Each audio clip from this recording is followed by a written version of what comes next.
All right. Welcome, everybody, to Deep Learning Academia. Um, ooh, and so I'm Zach Pitko. I'll be moderating the panel today, and we have some esteemed panelists with us who are going to be telling us about their experiences using deep learning within the world of inventing new things in academia. So I will go. Let me just tell you a little bit about what the hour is going to look like. And so we're going to start by having everybody introduce everybody else. And then we'll go through some, I'll ask everybody in turn what your experiences were going, like where you started from and how you ended up with deep learning. Do you have any experience in industry? What's your feeling about why you went into one versus the other? Were there any things that you wish you'd known about your trajectory before that we can impart to our outstanding NeuroMatch students? And then at the same time, we'll have some questions from the audience, and the audience members will ask those questions, and then I'll be moderating them and passing them along, and hopefully we can have a fun discussion about it. So just very briefly about me, I am a computational neuroscientist who uses deep learning in some of my work, and I'm a professor at the Baylor College of Medicine and Rice University. And I'm interested in principles of intelligence, including things about why. My background was in physics, and then I went into biophysics, and then I started getting interested in brains and asked questions about, well, why do brains work the way they do? And deep learning has become a very powerful method in addition to methods from statistics and physics and mechanism. So that's how I ended up where I am. And so let's start with Suyun. Would you tell us a little bit about your background and where you came from? Hi, so I'm Suyeon Chong, and I'm a new assistant professor at NYU Center for Neuroscience, and also jointly appointed at the Flatiron Institute at Simons Foundation. It's a research division within Simons Foundation. My background is in physics and math. So I studied math and physics as an undergrad, and I went to Harvard for a PhD in applied physics. And there I studied ways to use statistical physics-based tools to study neural networks and representations in neural data and in neural networks. So I kind of converged to the study of theory of neural networks, and deep learning has become a really popular tool in the middle of my grad school. So now I'm using deep learning tools to build models of the brain, and also to generate data to test the tools that I develop in theoretical neuroscience. And another research direction that I focus on is studying the geometry of neural representations. And yeah, it's been a lot of fun. It's been a pretty exciting journey. So I think that was a little introduction about me. Thank you, Suyun. And we'll get into some greater depth in a few moments. Let's go next to Christian. Can you tell us about who you are and your background? Sure, absolutely. First of all, let me thank you for having me. My name is Christian Herf. I'm an assistant professor in the Department of Neurosurgery at Maastricht University in the Netherlands. My group focuses on decoding higher order cognition from invasive brain data, and that's why I'm situated in the Department of Neurosurgery. I work with all the neurosurgeons drilling holes into brains and then implanting electrodes.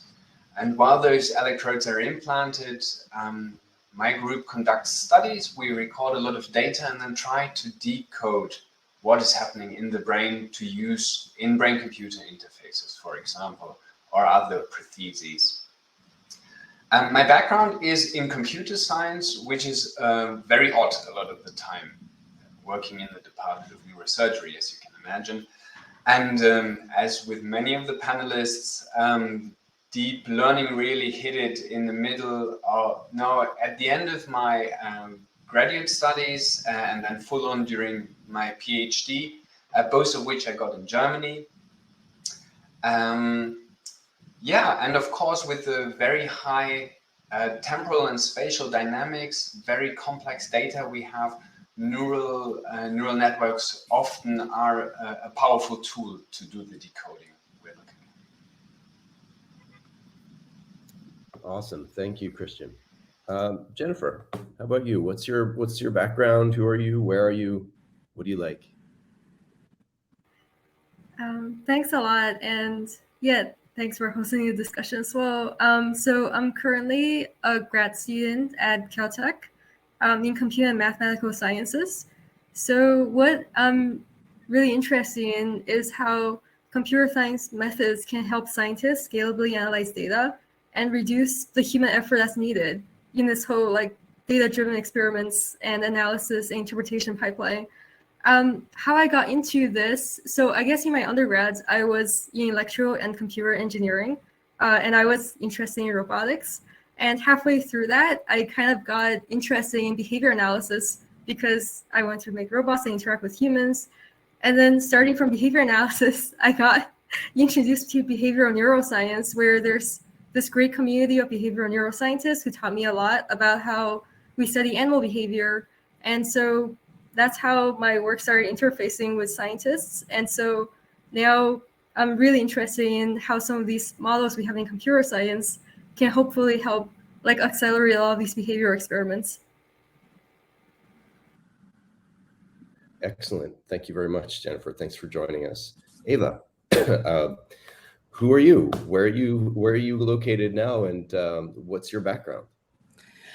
Cool. So, yeah, my name is Eva Dyer. I am an assistant professor at Georgia Tech in biomedical engineering and machine learning, and have been there for almost 5 years now. So I guess it's like I'm almost kind of at that mid-career stage, you know, in terms of progression through the academic landscape, if you will, and you know, my background is my PhD and all of my degrees were in electrical and computer engineering. And I focused a bit more on like applied math, I like to say. So thinking a lot about, you know, how mathematics and optimization in general can help us to tackle different sources of data.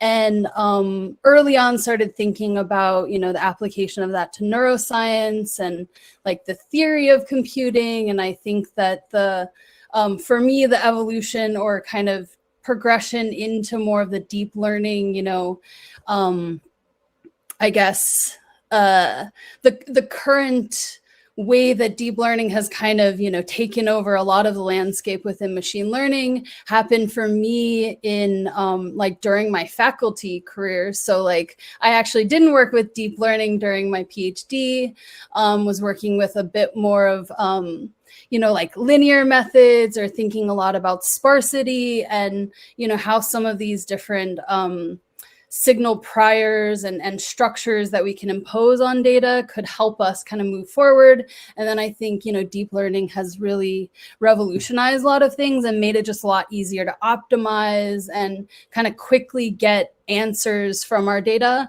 And then at the same time, during my postdoc, I transitioned more heavily into computational neuroscience. I did a little bit during PhD and actually met Zach at the time at Rice.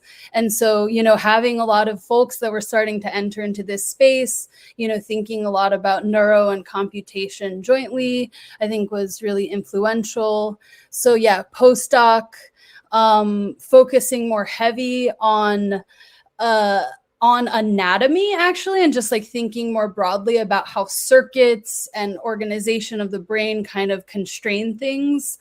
And then transitioning into my faculty career, you know, just kind of adapting to this quickly changing landscape and using all the tools that we now have at our disposal. And I'm learning a lot from the grad students because everything's just changing at really fast rates.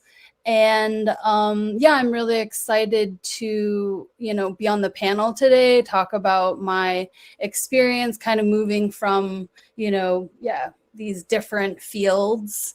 And then in terms of our current research agenda, we do a lot of things, at the interface of all these fields, and thinking a lot about representation learning, things like unsupervised learning, and how can we do it? How can we take inspiration from the brain in terms of, new ways forward?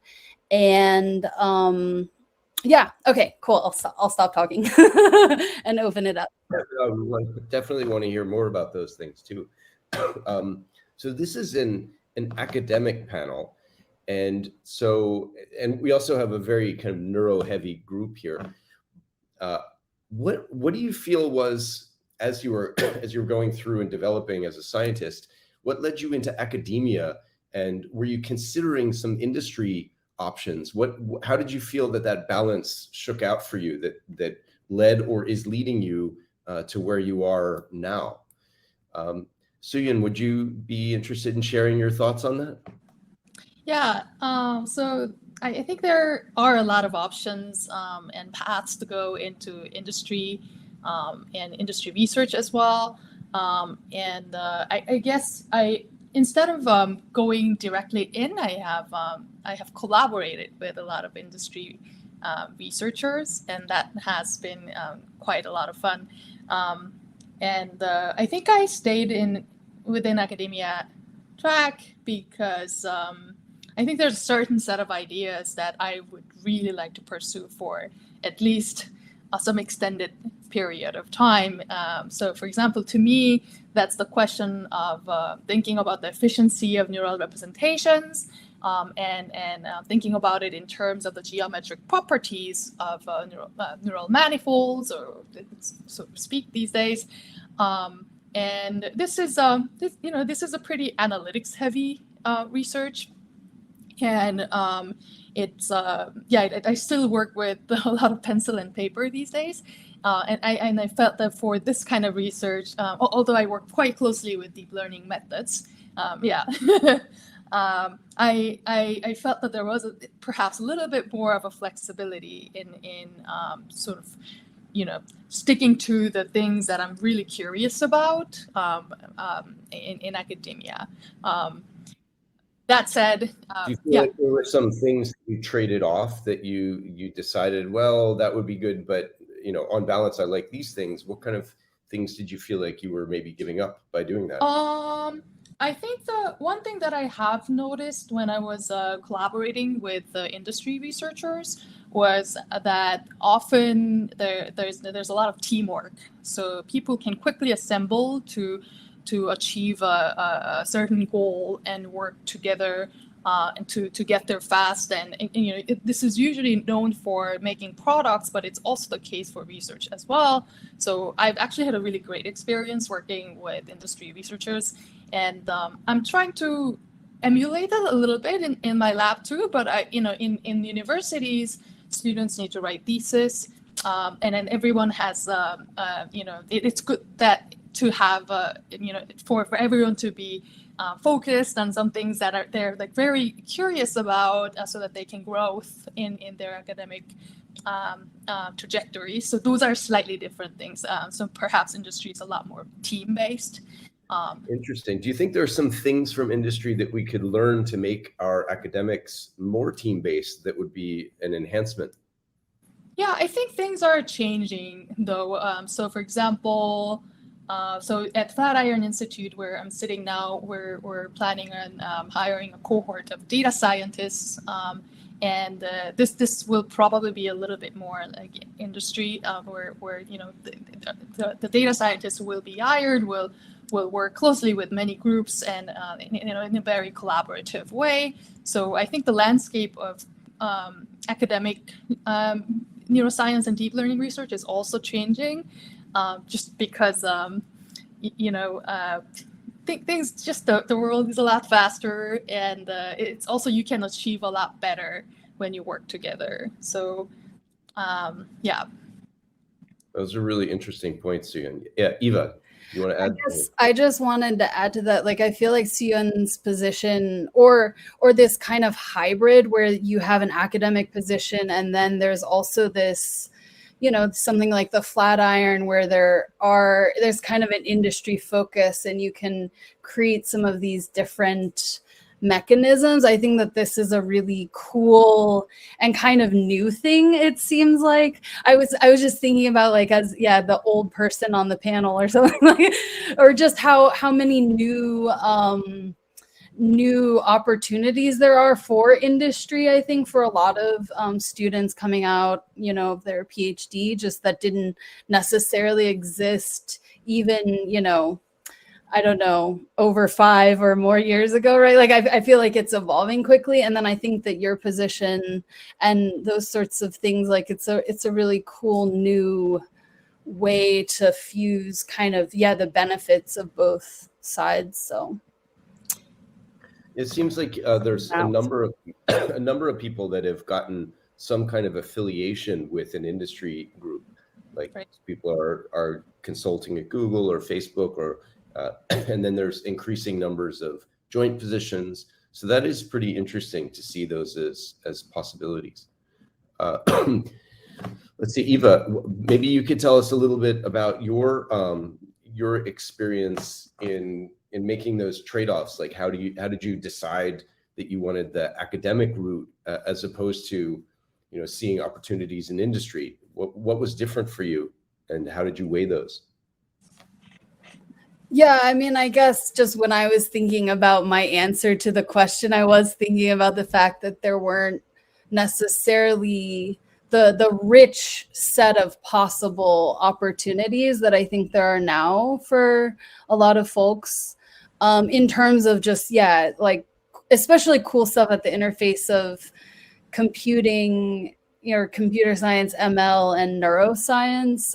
So I think a lot of, the big companies like Google, and you have like DeepMind, and, just the emergence of using, I guess, neural networks as a model of computation has really spurred a lot of new opportunities, and I think startups as well. And so, I think it's like a whole new world out there, it seems, than when I was coming, or then when I was deciding. And I think similar to Suyan, I felt like there were a lot of things that I could have that independence and, like, really kind of go in different directions and pursue, those independent research areas. So, and I think it's fun to also be in this, like, in education, and you have students kind of coming through. I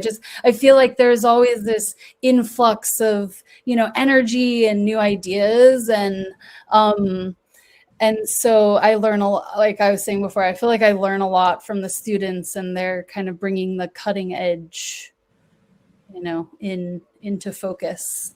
So.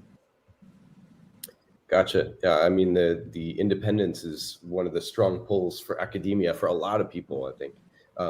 Jennifer, you're a PhD, and so as you're navigating your PhD and imagining what you're going to do next, how do you feel about the trade-off between industry options and academic options? Yeah, so that's a great question. Like Eva mentioned, there is so many new opportunities now. For example, a few industry companies actually open up postdoc positions that you can do in industry, which was really interesting. So like you guys said, the landscape is rapidly changing. For me as a grad student, I think personally, I'm leaning towards academic positions right now because of the independence, like the factor that you guys mentioned. I also really like mentoring students and meeting with them. I guess currently I'm working with undergrad students, but in your case, you're working with grad students. I think it's really interesting to have the exchange of perspectives as new students come, and then they grow, and then they graduate. So like, I'm interested in that whole process. But one thing I do think that industry has, which is very powerful, is computation. There is a lot more computation power for training models. Like for me, maybe I need to train a model on 1 GPU for like a day, but if someone in industry might be able to use 25 GPUs and finish in 5 minutes. So I do think that if you're looking purely at computational power, industry is very strong in that aspect, but I do think these joint positions that Soo-yeon and Eva, you both brought up, can be one way to offset that and have some of that computation power also in academia. It seems, following up on that, that there are certain questions that would then lend itself more to an academic route that doesn't have as much GPU power, but you have to think of more like different kinds of solutions. And but then, as you say, when you combine that with the ability to partner with people who can scale it up a notch or two, then you can get the best of both worlds. Excellent. Christian, maybe you can share your perspective on how you, like, what pulled you into the academic route and what competing forces you were weighing. Sure. So during my PhD, I got really fascinated by the idea of controlling computers with brain data. And when I finished, there really wasn't any industry jobs to pursue this. This has now rapidly changed. So I think that the decision would be a lot more difficult now. But in academia, I really enjoy that we get to pick our problems ourselves, that we can do research curiosity driven and don't have to look out if this will be a product that brings in revenue one day. If it's fascinating to us, it's a good research question and we can work on it. So as the others mentioned, this freedom, this is really what I thought was so intriguing. Also, I really like teaching. I like working with students. I like throwing ideas to and forth. I love that part of our job. So yeah, I think this is what got me here. Gotcha. The one of the elephants in the room is the difference in salary when you talk about PhD, sorry, not PhD, when you go to academia versus industry. And since all of us here are academics or on that route, it's evident that the benefits that we get for independence and creative freedom are important enough for people to downweight the changes in salary.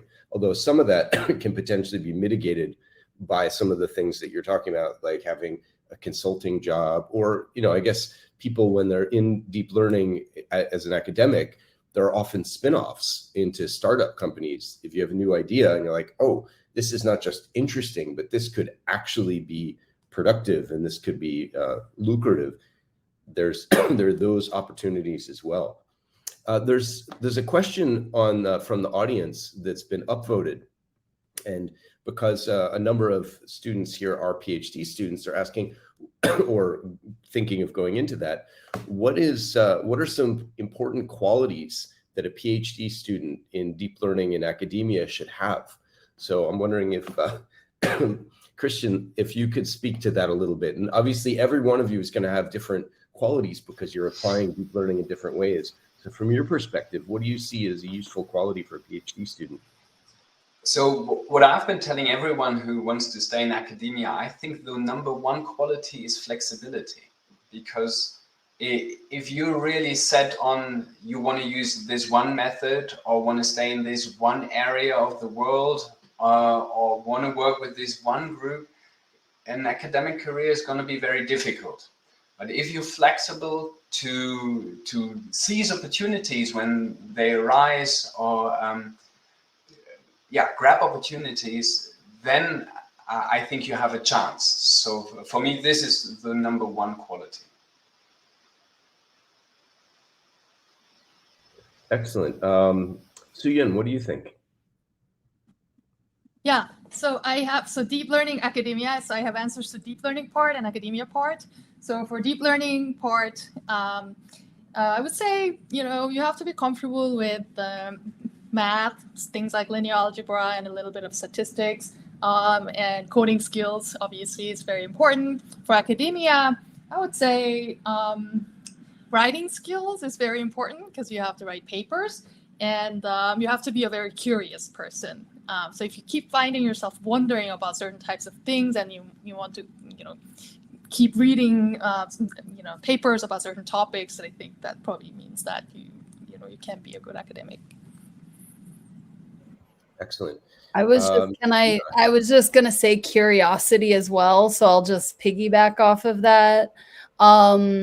This being able to go into new areas as well, like Christian was saying, like that flexibility and curiosity of thought. And it's sort of like when you start to think that you have answered one thing, you are always finding the next thing or the next question to ask. And it's sort of this ability to kind of ask the next question, I guess. And that curiosity, I think, leads to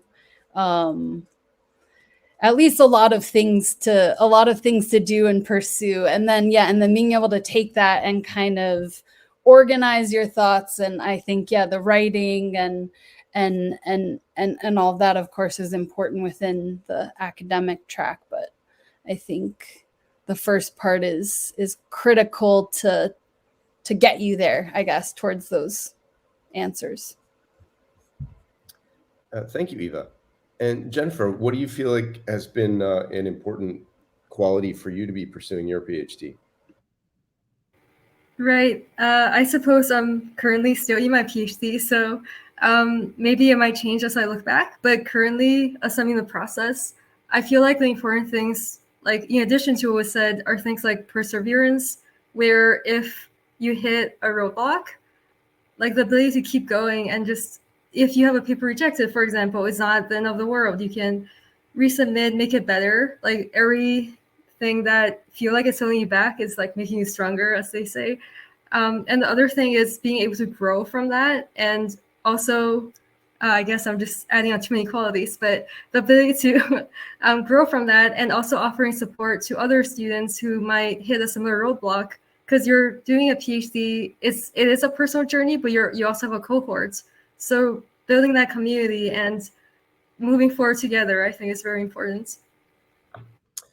I really like that point, Jennifer, about finding a cohort and a team that can support you both through your academic pursuits and also just emotionally and socially. I think that's something that mental health is something that's often under supported by institutions, and we have to help each other. One other thing which I feel is kind of, first of all, I love all the different qualities that people are suggesting that you cultivate.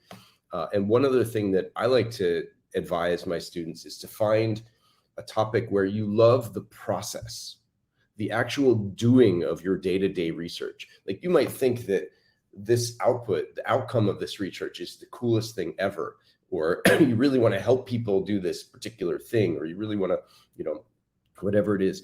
But if in getting to that, it's a slog, which is painful, and most of what we try doesn't work, which is why you need the persistence and perseverance, you need to find joy and satisfaction in what you're doing every day. And you have a lot of control over that, because you can choose the kind of project that lends itself to doing more coding, or doing more analytic work, or doing more brainstorming with people, or finding more applications. So I think that those are really useful things to be thinking about. Can I ask any of you if you've gotten some industry experience that you've actually compared to? I mean, Suyeon, I think you mentioned how your position currently is a little. I mean, the Flatiron is very much a research institute, but it does have some elements of industry in it. And so if any of you can speak to industry experience on the way, that would be interesting. But, I think also you've got your own trajectory, and a lot of these, all of you have talked about how you went pretty much right into academic careers. But did you have little side spurs on the way too? Should I jump in? Sure, yeah, anybody jump in. Yeah, so I think that my position is half in a research institute, which it's part of nonprofit organization, but it is not a school. It's a research center. So I would say the day-to-day activity is actually pretty similar if you're doing research, but I think there's perhaps a component of being able to do things that are longer term, also, because they're permanent employees who can do like things that have a longer time scale. So that's one thing that I've sort of noticed as a difference. Yeah, I'd be curious to hear what other people's experiences are. Anybody else have any industry experience on the side? Before I started my PhD, I worked for a business consultancy for half a year, which, and this connects very much to what you just said, which showed me which processes of the work I enjoy and which ones I don't. So selling the work as opposed to really diving deep into the data was my favorite part. I really liked working on the data, going deep on the analytics. So this was one of the points where I thought a PhD was the right track for me. But it wasn't connected to deep learning. Right. Well, yeah, but it is relevant, and thanks for bringing that up. I think the point about selling that you mentioned, certainly that's a prominent need in industry and business because you got to bring in money.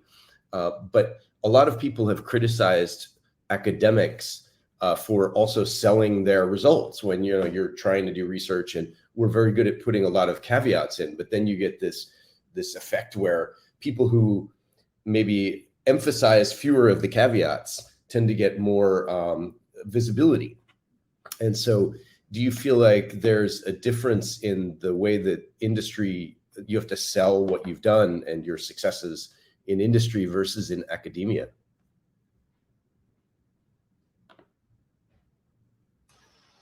And that's actually a very good point. And when applying for grants, it's not too different from getting projects running in a company, I guess. So maybe that's also one of the processes of the two worlds aligning more and more.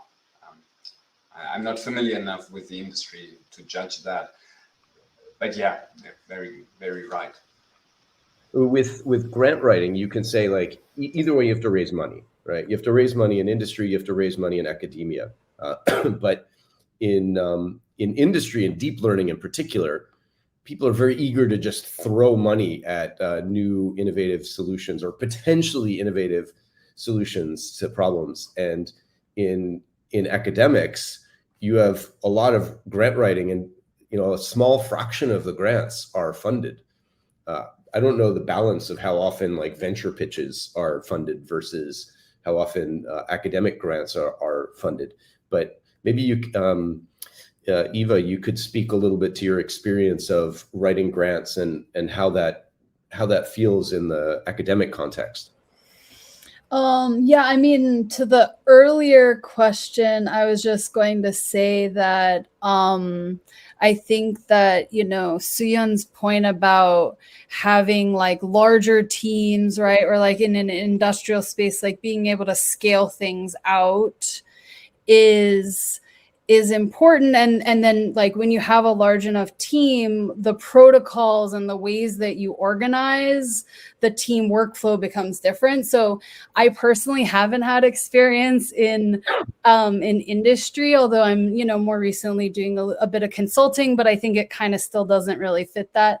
But it's interesting to actually see my PhD students go off for internships and come back because they do, like, there are certain practices or certain things that they were doing in terms of like stand-up meetings and organizing their workflow. And, I have one student who's working on kind of more theory. And so it's been a bit more open-ended in terms of the way that we have managed the time and outputs and stuff. And then he worked in a more structured, like deep learning internship and came back and had, kind of these new systems and some of them can be applied in this other setting. So I think that it is nice to have those experiences because it gives you, working with different size teams and how to kind of, manage those workflows. And so I can see a lot of value in kind of having those diverse experiences. And then with respect to the grant writing, I was going to say, because You know, Christian at some point was talking about how we have all this freedom and independence, and I said the same thing, but then I was sort of thinking about how, you know, instead of, we're kind of beholden, right, to whatever we can get money to fund and the grant writing, and there is this sort of, there are general themes and areas that are more fundable. So I've been thinking a lot about the fact that we're in this kind of really nice time, at least in the States, where we have, you know, the BRAIN initiative, and there's a lot of investment in the things that we're all kind of working on.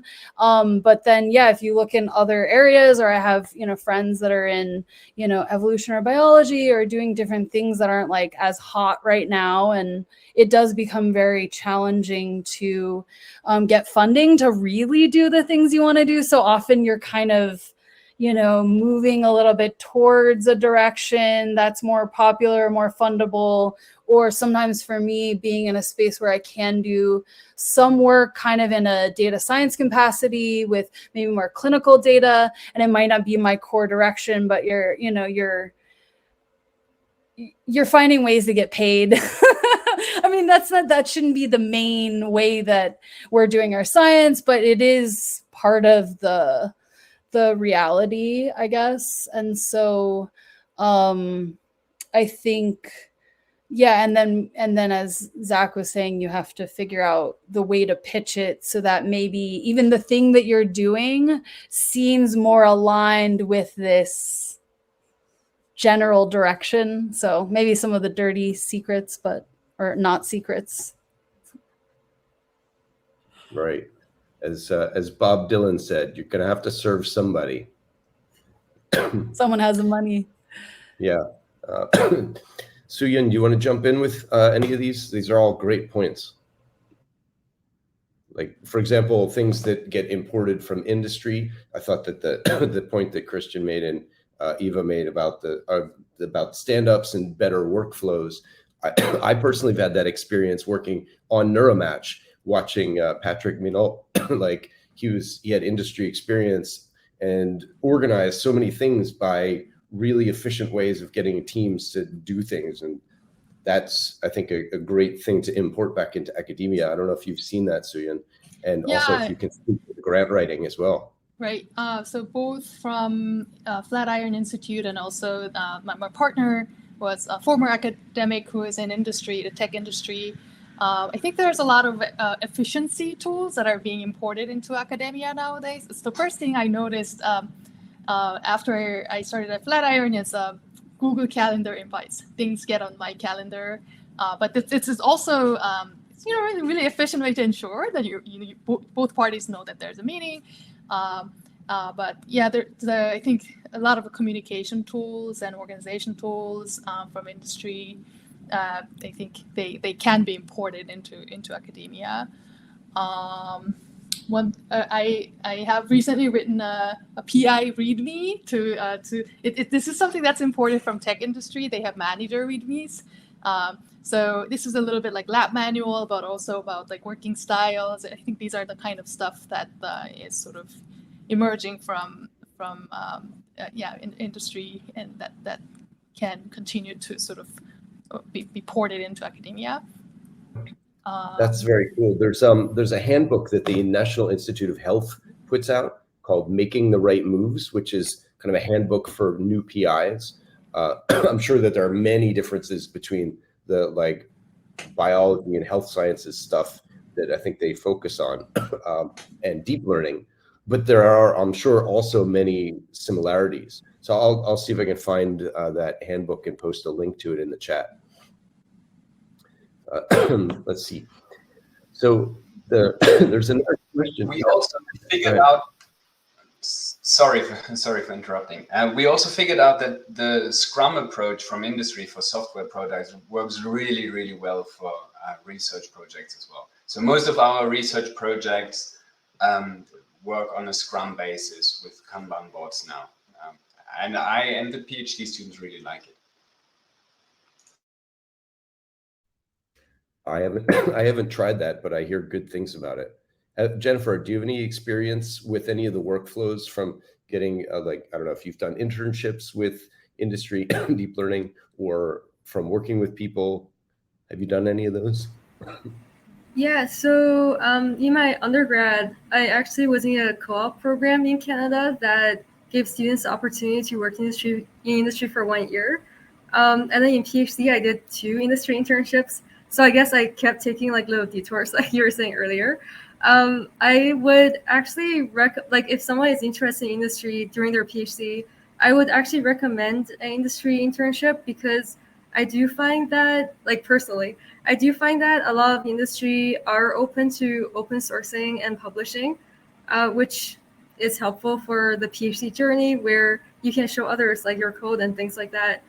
And I do find that in different, like industry, I feel like it's super diverse in terms of culture. Like you guys mentioned, everything from like startups to larger companies. And I feel like the startup culture is pretty different from like a huge company.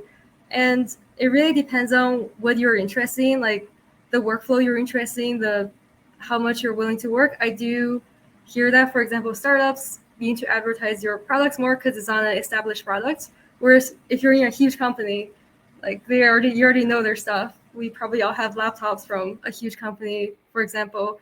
So when you're looking for your PhD internships, make sure to look for, you know, the culture that probably would be the best match for you.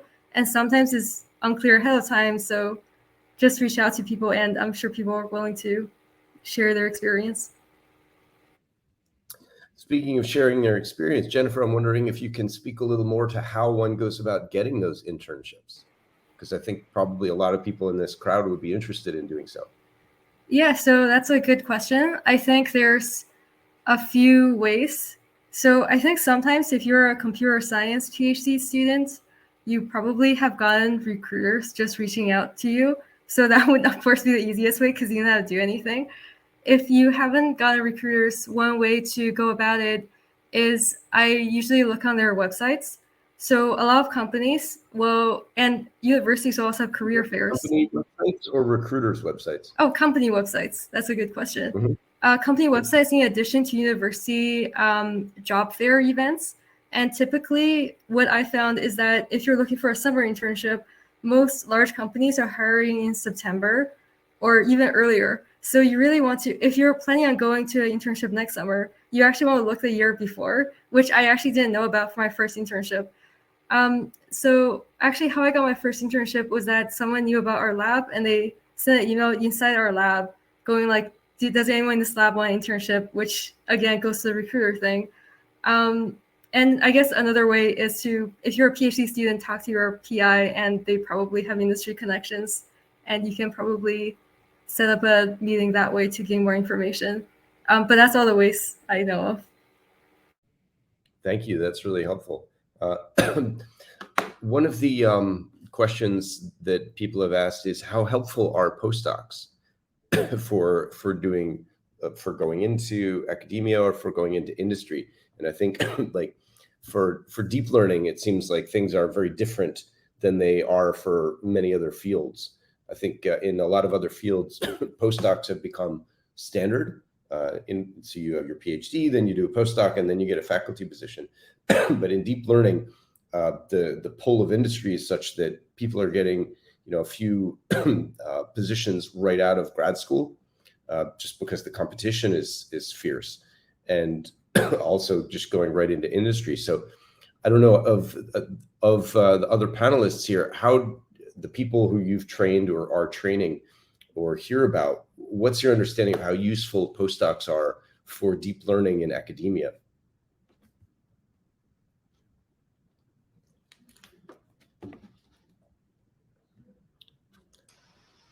I think you can look at this from 2 perspectives. The one which is the fastest path to a career, but also where to learn more and where you have fun. And I greatly enjoyed my postdocs. I learned so much and I didn't have to worry about funding or writing grants all the time. I still wrote grants, but not all the time. I had much more time to absorb new things. I did a lot of more of the research myself. I had a great time. I learned so much. So I I'd advise to do postdocs. I agree. I think I also learned a lot from my postdoc, and I think it was actually great for diversifying the skill sets and research portfolio, and also it's great to observe how different mentors that I've worked with run the labs differently, and I think all of that was a really great resource for me in running a new lab. Eva? What do you think? Yeah, I agree very much with that idea of seeing more diverse, ways of running the lab, because I definitely think that there's aspects of, my mentors' practice that I've kind of, taken from those different experiences. And also, yeah, you can't there's this whole, you don't want to maybe go too far away from your training, right? Because you have these advanced tools at your disposal, and, being able to build off of that in some way can be really advantageous, especially, you're able to kind of make more contributions to the field overall. But yeah, I think going and doing a postdoc does give you an opportunity to kind of to learn new things, right? You're still training, I guess, at that point. And so you can kind of like build and expand the sets of things that you have experience in. And then I think for me, it opened up, very different possibilities than what I had coming out of grad school. So, but then going back to our other discussion, there's a lot of industry postdocs too that will still give you, the opportunity to publish and do, research with, really world-class, I guess, resources, right? And all of that, going back to the computing argument too. So I think that doing a postdoc now, I think, is more common. But people will do both or maybe less academic and now more of the industry postdoc, because they can both get a lot of money, right? Still do really good work, get publications, and they're, still go en route to an academic career if they have a competitive industry postdoc under their belt. And like looking back, I'm like, oh, that would have been nice just to make some bank for a few years, save some of that. And then going back to Zach's earlier point about, the salary differential being quite large between the two. So. Absolutely. A lot of people describe the postdoc years in academia as a golden age, a golden time, because you have a lot of freedom, a lot of creative freedom, and you don't have so many responsibilities. So you can really dig into some of the things that you that you want to do and explore more. We're coming close to the end, and I'd like to make sure that before we get to the end, we talk a little bit about how we might give suggestions to the students in the audience of how they can make the most of their NeuroMatch Academy experience. So, this is a group of people who are taking an online class together with lots of interactivity to try to get get experience in deep learning. What do you think that you might advise students to make the most of that? I think we've talked about some of these, but maybe you have some other new ideas about that.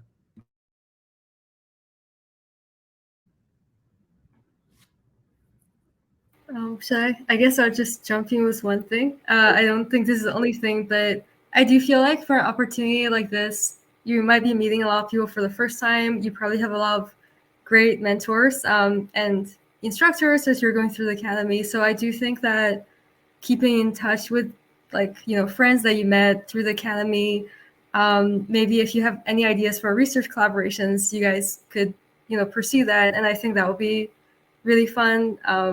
And yeah, thanks for organizing this. Good point. I would add that we talked earlier about working in teams, and that's one of the things that you're doing in NeuroMatch is you have a little team and you're learning to work together. And so that's a really important thing of being able to brainstorm together and being able to divide different parts of the work so that everybody can contribute different pieces, and then maybe work like there's all sorts of like pair programming and things where you're not just working alone, but working together, even though it seems like when you're pair programming, it might slow you down. Like, hey, you only have one person programming. Isn't that going to be half as efficient as two people programming?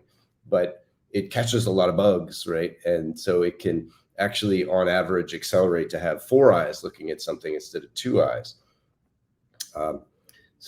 Any other thoughts from anybody? How to maximize your experience with this? I think what people often don't realize is how approachable a lot of people in academia are. So just sending someone an email, I read your paper, it's super cool.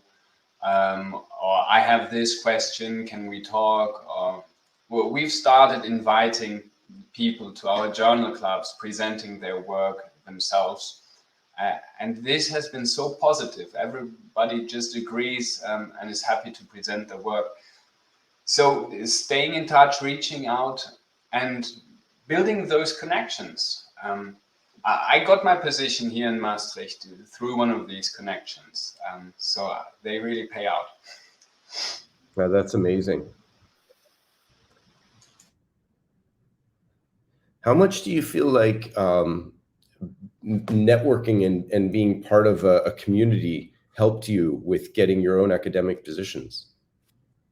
I mean, Christian, you just answered that. I'm wondering, Eva and Suyan, whether you feel like that played a role for you as well.